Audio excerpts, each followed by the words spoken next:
Kia ora, welcome to Under the Checkered Flag, MotoGP edition. I'm your host Kate, and we're just going to jump right in.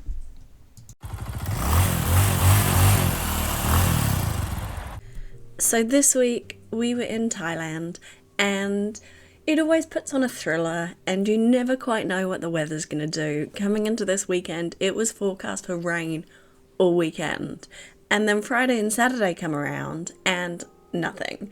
It is beautiful weather both of those days. Now that did make for some absolutely awesome qualifying and an absolutely awesome sprint, and it was just a really good weekend to watch this racing. I really enjoyed this sprint. I think this was actually my favourite sprint of the year. But before we get into that, let's talk about Moto3. What an absolute banging Moto3 race this was. It was truly so much fun to watch, and it had huge implications for the Moto3 World Championship. I just can't believe it. I'm still sort of reeling from watching it. I think the biggest moment was when David Munoz had what looked like a gearbox or a mechanical issue, and then Ayumu Sasaki clatters into the back of him, and they both go down. And that is massive, absolutely massive for the championship. And I just couldn't believe it. I felt so bad for Sasaki. There was this one clip that they showed, which one day when Dorna finally lets me use clips, I'll be able to put it in the video version.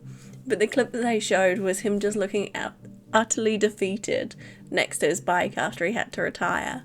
And I felt so bad for him. So all the way through, it was like a pack race up until the last couple of laps when there seemed to be a gap from, I'd say, the top three. But alas, it comes down to the last lap, as it so often does in Moto3. And in the last lap, it was just incredible.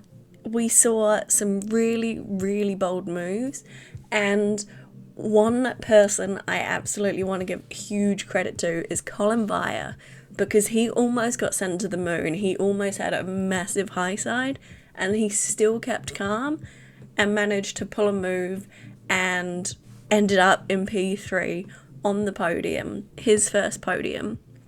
In P2 was Teo Furusato, his first podium as well. So we had two brand new podium people in Moto3, and it was just so wholesome. And then in P1 we have the newly crowned Moto3 Rookie of the Year, David Alonso. Absolutely incredible ride by him as well.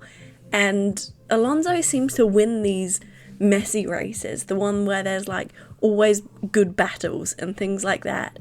And I'm so happy for all three of those guys. In P4 was Jamie Massier, and in P5 was Dennis Onchu, and in P6 was Danny Holgado, meaning that this World Championship is still very, very much on the line, and I will dive deeper into the World Championship standings on next week's pod, because we actually have a weekend off racing. But for now, let's move on to the next race, and let's talk about that incredible Moto2 race. In Moto2, it was the possibility for Pedro Acosta to win the championship this weekend, and I'm really interested to see what his celebration's going to be, because he really is still quite a character, Pedro Acosta, and I think it's exactly what MotoGP is missing at the moment. Someone who just arrives and ruffles all the feathers, a bit like Marc Marquez did, and I'm looking forward to seeing him in MotoGP and what he can do, because I think him going on to that KTM could be an absolute incredible season. I do actually think that we're definitely going to see a win at the very least from Pedro Acosta next year. But in today's Moto2 race, he finished in P2. Now, this is a great result for him. It's a great result for the championship.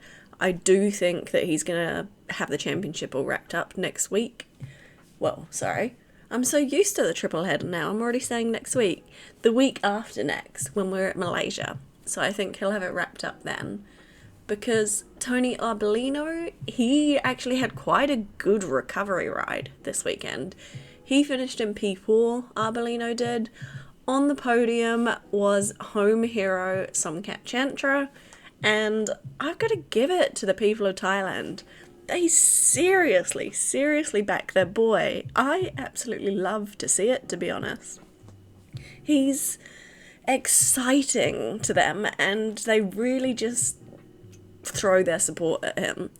In fact, something I think that's really good and that we saw a lot of this weekend, that I don't know if we just don't often see it or the cameras don't show it, but we saw a lot of support for the Moto 3 and Moto 2 boys, which I think's great. I say boys because Anna is, of course, Moto 3, and she wasn't racing this weekend because she is injured. She does have a broken leg, and I do have to wonder if we'll see her on the grid again, because she has lost her seat for next year to Joel Kelso. I do also want to dive deep at some point into the Women's Championship, being it's just been announced, and being a woman, it's something that obviously I'm quite passionate about, women in motorcycle racing. Although I'd never be a racer myself. I have done some serious speed on a motorbike, but yeah, I could never race. Anyway, tangent over. I'm going to be on a few tangents today, I think. It's just one of those days. Anyway, so Tony Arbolino was P4, Somkat Chantra was P3, Pedro Acosta was P2, but I want to talk about the man who was in P1. He absolutely dominated this race. He did make one mistake and saw his lead drop down from 3 seconds to 2.1, but he brought it all back. He managed to cross the line 3.4 seconds in front of Pedro Acosta. And the guy who won is Furman Aldegar. I think this kid is so fast when he shows up, basically. It does seem hit or miss with him. Really, if it hadn't rained last weekend, I think he would have taken the win at Phillip Island as well. I'm really happy that he got the win this weekend, and I do think that maybe 2025, if he keeps some form up, if he gets some really solid results next year, we could be seeing him at RNF, or even maybe Ducati, because he's really close friends with the trio in MotoGP. I don't know why I call them the trio. The trio being Alex Rins, Jorge Martin, and Aleix Espargaro. They just seem like buddies and inseparable. But he's close with them, which is a really good connection to have. Another person I think that we could see on the grid in 2025 is Tony Arbolino. I think that just because, for a similar reason, he's fast and he is really good friends with Fabio Quartararo. So I just think they're definitely going to be two players to watch moving forward for possible MotoGP rides. So now let's get into the main event, I suppose we call it. The big engines. Let's talk about MotoGP.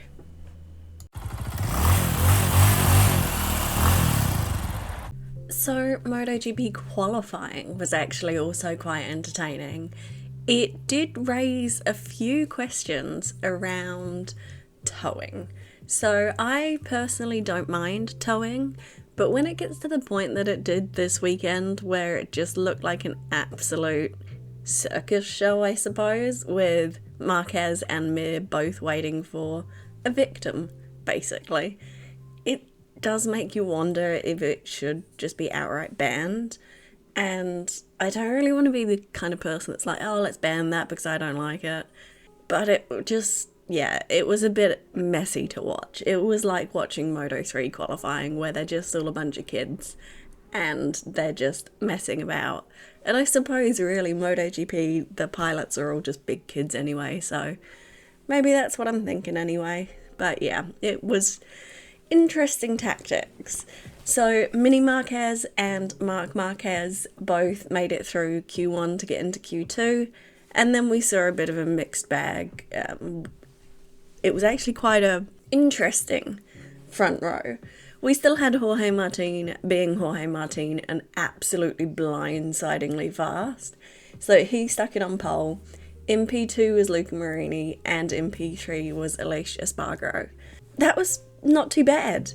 It was bad for Pecco Bagnaia. So he's not on the front row. He's down in P6. An absolute disaster for him, in my opinion. Directly in front of him was Brad Binder, and so Brad always gets a really good start, and we know he's more of a race pace guy. At one point I did really think he was going to qualify front row, and if he had qualified front row, I think he would have just ran away with the sprint and race. This sprint was easily my most favourite of the year, and that's not even because Jorge Martin won, which he did in really great fashion. It was just because it was so clean and it was really tidy, and I guess we haven't seen a whole bunch of that this year, and so that made me really enjoy it.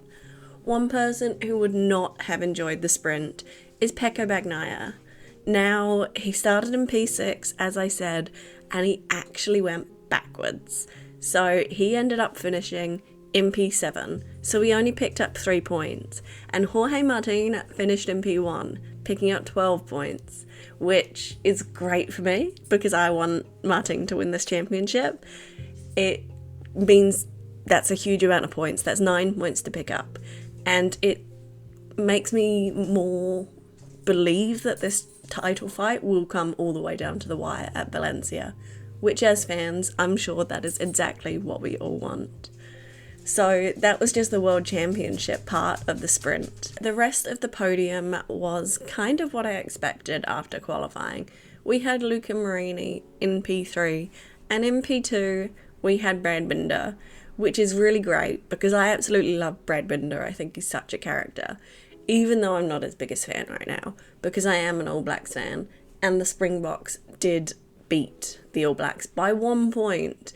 And there was a very controversial yellow card that should have been a red card, in my opinion. But I'm not here to talk about rugby. Back to the racing. Apologies for the mini tangent. Yeah, so the podium was Jorge Martin in P1, Brad Binder in P2, and Luca Marini in P3. One notable mention is who put it in P4, and that was Marc Marquez. I think he had an absolutely beautiful sprint at Thailand. He was battling up there with the front guys, and it almost made me forget that absolute qualifying mess that existed. Alicia Espargaro, he put it in P5, and overall I think they'll be quite happy with that, considering the absolute strides that Aprilia has made this year compared to last year, because we need to remember how absolutely terrible Aprilia were at the flyaway races last year. While we're on the topic of Aprilia, let's talk about Miguel Oliveira. So he's sort of having a bit of a disaster at the moment, and I know he's been unlucky, but we also have to think about the fact that he's putting himself in these unlucky positions by qualifying badly. So Miguel actually didn't make it out of Q1, as is basically expected, and then he ends up getting absolutely punted by Maverick Vinales, and his airbag goes off, which makes for some quite entertaining photographs, because then he's still on his bike and he's still going around, but you know, it makes them look all curvy. It's really quite funny when their airbags go off, and you know, provided they're totally fine, like they were in this situation. Because that Aprilia was absolutely disastrous in the flyaways last year, I wasn't expecting good results, and yeah, RNF just don't seem to be bringing them at the moment, which is a shame, and I really hope that next year they do get the same bikes as the Aprilias, so the modern bikes, I hope they get more factory support, because we have seen how well it's working for Ducati. And on that note, actually, in the live stream, LCR basically said that they're getting more factory support now, and they're trialling things for the factory as well as Repsol is trying things for the factory, and then they're like swapping the parts and things like that. So I think this is a really, really good sign that Honda will be able to make some dramatic changes in the coming future, because it's really hard to see Honda struggling so much. And I'm a massive Honda fan. They're without a doubt the most successful of all the manufacturers. Not all of that's just down to having Mark and him being an alien, although I will say them having Casey Stoner and then having Marc Marquez is exactly what's put them in this situation. They had two aliens in a row that could give them championships and override or ride around the bike's problems. And that meant they didn't have to worry so much about development, and they put all their development into their aliens. And aliens are great riders, don't get me wrong, but this is clearly showing that they can't always develop a bike. And the fact that Mark can't override the bike anymore, and the fact that bike is so far behind the other manufacturers, with the only other one being Yamaha, that's pretty much as disastrous as the Honda, it just shows that, like I said, aliens, they're aliens. Hopefully we see Pedro Acosta coming up and being an alien, and we get to see some battles with Pedro Acosta, Marc Marquez and Fabio Quartararo, because that's what I really want. But they're terrible at developing a bike. In an ideal world, every single manufacturer or every single team would have one alien rider, but there just aren't that many aliens. So maybe just one fast rider, and then one rider who absolutely nails the development. So I guess sort of like Suzuki was. They had Joan Mir, who was a fast rider and really good and consistent. And you absolutely need consistency in MotoGP. And then you had Alex Rins, who is an incredibly talented developer. And, of course, an intelligent... My English isn't Englishing today. I apologise. He was an incredibly talented development rider and also an incredibly talented rider, as we saw at COTA this year. Unfortunately, Alex Rins wasn't here this weekend because he did have a hernia in his leg, which needed surgically removing after, he absolutely destroyed his leg on that Honda this year. It's a shame that Honda is just so bad. It actually got to the point earlier in the season when it was just breaking its riders constantly that I just didn't want to watch it. I just wanted them to take the bike away for the rest of the year, work on it, and have it come back next year.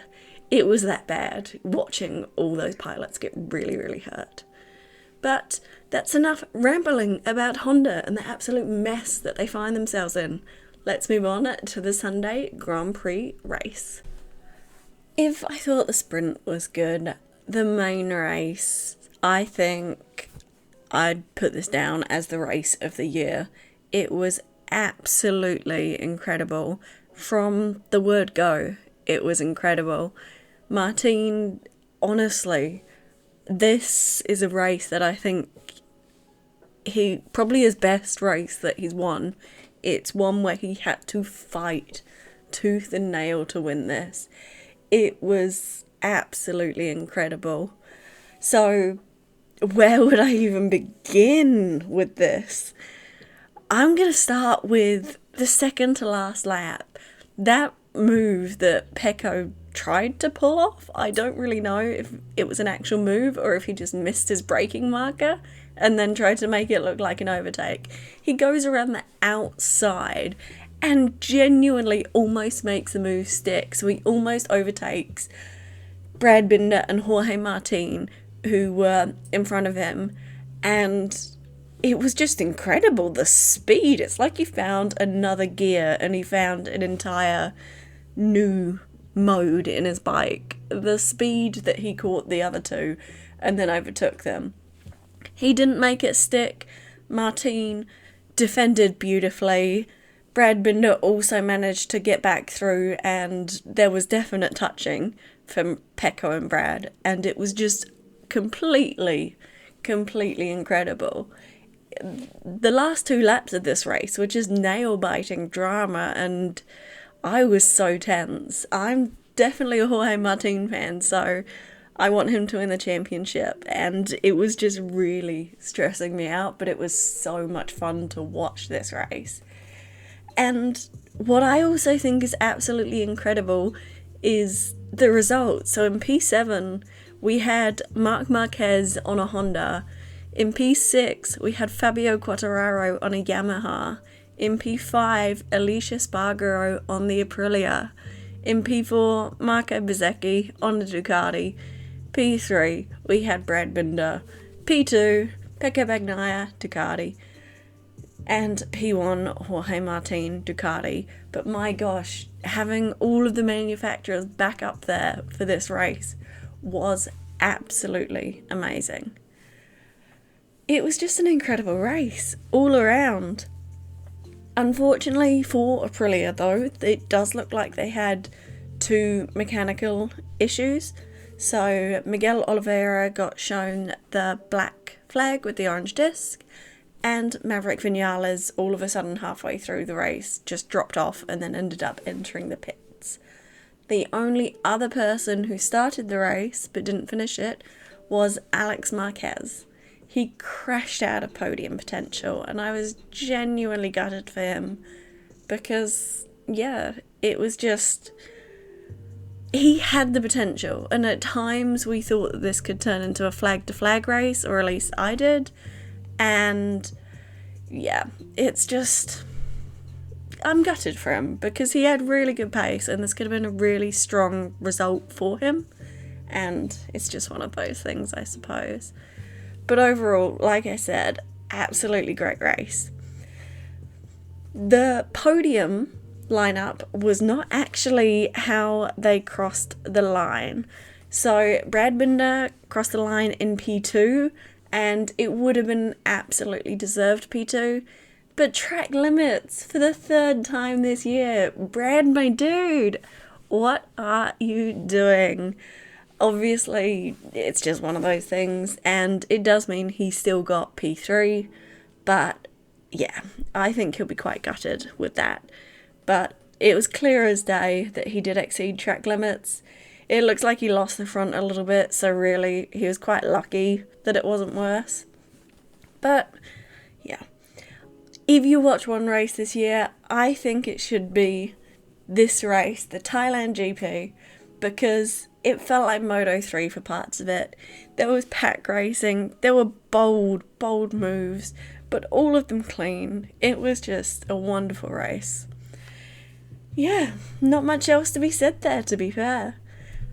Great racing by everyone involved, and really, really happy that it does look like we will see this championship go all the way to Valencia, because from memory, and I'll admit my math is pretty shady, I think we have something like 14 points in this now, so it's definitely closing up, it's definitely getting really exciting, and Jorge Martin could definitely still win.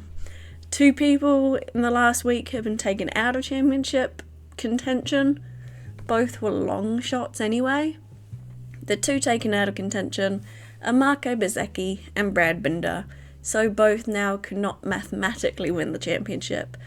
Fortunately, 3 races to go. Both Pecco Bagnaia and Jorge Martin can still win. I love how we're getting championship drama right down to the wire, it seems. It's just an exciting time. One final thing I'd like to touch on is Enea Bastianini and Jorge Martin. I'm really curious if Jorge Martin does win this World Championship, what that's going to look like in terms of the Ducati structure. I think it would be wrong for Ducati to move Enea to Pramac and put Jorge Martin in the factory team, just because of the incredibly unfortunate season Enea has had this year. He has broken himself on multiple occasions, and that means he hasn't had time on the bike. It means he's struggled to gel with it, I suppose, is the term I'm looking for.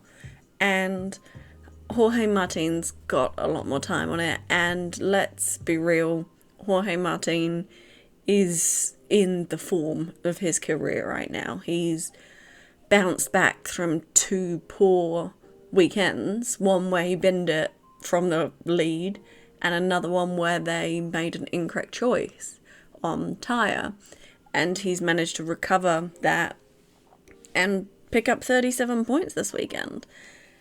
So he's in great form, and having him in such good form when Anea has had such a terrible season is just a bit contrasting. I am sad that Jorge Martin got passed over for that factory seat, but I do completely understand Ducati's reasoning, because it was the right choice for them to make given the information they had at the time. So yeah, it's a tough situation. I do understand that with sponsorship and things like that, having the world champion on the factory bike would be a lot more beneficial, but also having the world champion, getting ahead of myself there, having the world champion on a satellite bike. Sure, we could debate whether a satellite bike is Pramac or if Pramac's something a little bit different, because we do sort of know that Pramac gets a lot of factory support and it's not quite like the other satellite teams on the grid. But having the world champion on a satellite bike is also really good publicity for Ducati, because it's saying that they treat their customers so well that anyone could win the world championship with their bike. I just think it's going to be really interesting to see. Who knows, this may never play out because Jorge Martin may not win the championship. It may just go straight to Pecco Bagnaia and we forget this conversation ever happened. And one thing on that, thinking about it, is if Jorge Martin does win with Pramac Ducati, he's not going to want to go to the factory team, I don't think. Not when he did get passed over, and not when he's won a world championship on a satellite team, because we've seen with Marco Bezzecchi this year, he's turning down a impressive offer, which was that Pramac offer that we know, to stay at a team where he's connecting with the team and the package as a whole is more appealing than factory support. So that's quite interesting. Again, actually, we're seeing it with Marc Marquez. He is breaking his factory Honda contract to go to a satellite team. So it just shows that there's, I suppose, a bit more of a power dynamic shift in regards to what's important to these riders. And maybe we've seen that again with the Riders' Union. It's just so many moving parts that seem to be all coming together. And it's all coming together with 2 triple headers, the first lot that we've completed now, and I'm a little bit thankful because I'm exhausted. It could just be because I've started this new job and things as well, but having a triple header has really drained my energy levels. I think it's just because I'm so switched on when I'm watching MotoGP. Yeah, it's honestly just an incredible weekend. We got incredible races and incredible results across all of the classes. Just honestly, absolute banging Thai Grand Prix. So thank you all so much for listening. Slightly shorter episode this week because I actually have to be in the office tomorrow. Normally I'll be working from home on Mondays, purely because of my sheer passion for motorsport. I've basically requested it in my new position, which is like anchor days, and our anchor days are Tuesday, Wednesday, Thursday, and it's one of the reasons I ended up taking this position, because I'm so obsessed with motorsports that I just wanted to be able to not worry about my sheer lack of sleep, because I live in New Zealand, so a good chunk of the European races are just absolute torture to be awake for. My sleep schedule is absolutely, utterly stuffed because of my love of MotoGP and, to a lesser extent, Formula One. But will not miss a session, and I will not miss a session next year either, with 22 races. Who needs a social life, right? I definitely don't. But anyway, that's my final tangent. Thank you for listening. I'll be back next week. Have a great week.